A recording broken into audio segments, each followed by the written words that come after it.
Assim, é muito difícil tratar desse assunto, é um caso terrível, assim, é horrível falar disso, mas a gente precisa trazer a informação para refletir com os nossos comentaristas, porque a Polícia Civil de Pernambuco acabou indiciando e procura, inclusive, o vigilante de um hospital que estuprou, molestou uma paciente na unidade de saúde. Esse caso aconteceu em novembro do ano passado e esse abusador segue foragido. A paciente estava internada no hospital para realizar tratamentos psiquiátricos e, apesar de estar sob efeito de medicações, estava acordada na hora do abuso. O vigilante entrou na sala, notou a situação da vítima e começou a, enfim, acariciá-la, passar as mãos em suas partes íntimas, e isso foi registrado, inclusive. Começar essa com o Roberto Mota. Que notícia terrível, hein, Mota? Assim, que país é esse? A gente vive uma sociedade doente, né? Diante de pessoas como essa, que deveria, na verdade, proteger as pessoas internadas naquela unidade de saúde, né? Essas pessoas, evidentemente, são doentes, mas, como todo mundo, elas respondem a incentivos e punições. Todo mundo sabe que no Brasil crime não dá nada. Todo mundo vê televisão, todo mundo acompanha as notícias, todo mundo vê as defesas que são feitas dos direitos e dos benefícios para os presos. A gente ouviu até uma declaração de um ministro dizendo que segurança pública em excesso é prejudicial.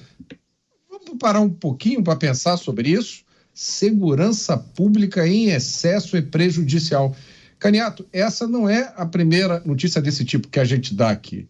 A gente, acho que tem pouco mais de um ano, nós falamos do caso de uma anestesista. Verdade. Lembra do anestesista? Verdade. Que violentava, abusava das pacientes na mesa de parto, na frente dos outros médicos e das enfermeiras. Agora, a pergunta que a gente tem que fazer é: qual é a reação do país em relação a isso? O povo reage com indignação. Se você entrar no Twitter, Caniato, você vai ver o vídeo que eu postei da nossa discussão sobre crime, sobre o aumento da pena para estuprador. Eu perguntei no vídeo qual o crime, qual a punição você acha que é adequada para alguém que abusa sexualmente de crianças. O vídeo já tem 544 respostas. Uau! Eu não vi ninguém pedir perdão para o abusador. Eu não vi ninguém sugerir saidinha, ou progressão de regime, ou visita íntima, ou remissão de pena por leitura. O que a maioria das pessoas sugere é prisão perpétua ou pena de morte, que não existe no Brasil.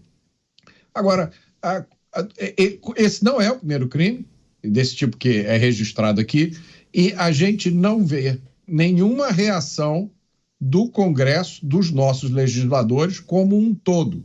A gente vê sempre a mesma divisão. Uma parte do Congresso exige o endurecimento da lei, aponta esses absurdos todos que eu mencionei. E uma outra parte continua com a defesa que sempre fez dos direitos e dos benefícios por criminosos, que inclui esse tipo de criminoso aí. Pois é, Mota relembrou, e importante inclusive, nessa edição de Os Pingos nos Is, que teve esse caso que repercutiu em todo o Brasil, um anestesista que foi preso por estuprar uma paciente, e ela estava grávida. Começariam o processo para uma cesárea, Mota. Eu não me lembrava desse detalhe, é verdade, esse caso repercutiu, inclusive, salvo engano, ele continuou detido. Você, Cristiano Beraldo, agora parece notícia velha, mas não é. Um vigilante de uma unidade de saúde estuprou uma paciente em um hospital. Inclusive, a mulher estava sob efeito de medicamentos. É absolutamente nojento, repugnante, merece uma punição exemplar. Espero que ele fuja para o estado do Tennessee, nos Estados Unidos, seja pego lá, para não ficar diante de uma legislação que acaba sendo branda demais com pessoas que cometem esse tipo de atrocidade e tantas outras atrocidades que assolam a sociedade brasileira.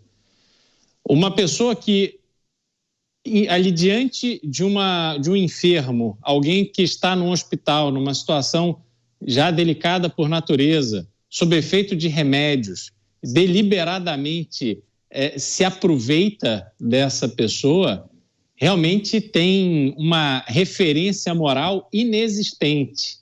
Aliás, a gente precisa lembrar que há denúncias, inúmeras denúncias de pessoas que praticam necrofilia nos necrotérios, nas casas funerárias, que são coisas absurdas, que qualquer pessoa minimamente civilizada jamais iria considerar que existisse, mas existe e nos dá a dimensão de como temos uma parte da sociedade brasileira completamente afastado de valores e referências morais mínimas de uma convivência social elevada. A gente precisa corrigir esse tipo de coisa com muita educação, com muita cadeia, claro, né, para aqueles que cometem uma atuação como essa, né, um crime desse. Então, ter assim, uma cadeia, uma punição exemplar. Eu sou a favor de castração química, sou a favor da pena de morte para estuprador de menor, como teve no Tennessee,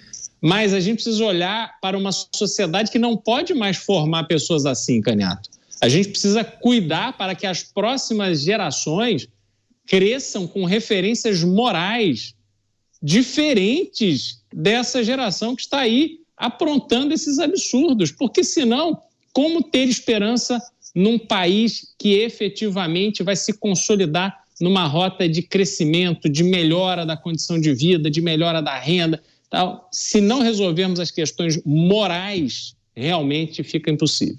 Esse episódio aconteceu no estado de Pernambuco. Uma paciente sedada foi estuprada por um vigilante de uma clínica médica. Estamos repercutindo uma notícia terrível, difícil inclusive de tratar desse tema. No estado de Pernambuco, cidade de Camaragibe, uma paciente sedada foi estuprada pelo vigilante da própria unidade de saúde. Dá para acreditar? Você, Renato Batista, é um crime terrível.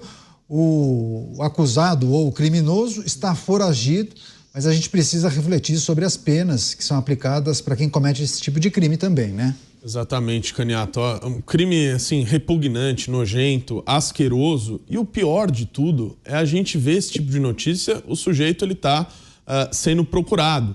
Se a gente voltar aqui no último assunto, a gente vê a taxa de resolução dos crimes que a gente tem no Brasil, talvez dificilmente vão encontrá-lo. Se encontrarem, a pena de estupro é de 6 a 10 anos, se não me falha a memória. Aqui no Brasil nós temos progressão de pena.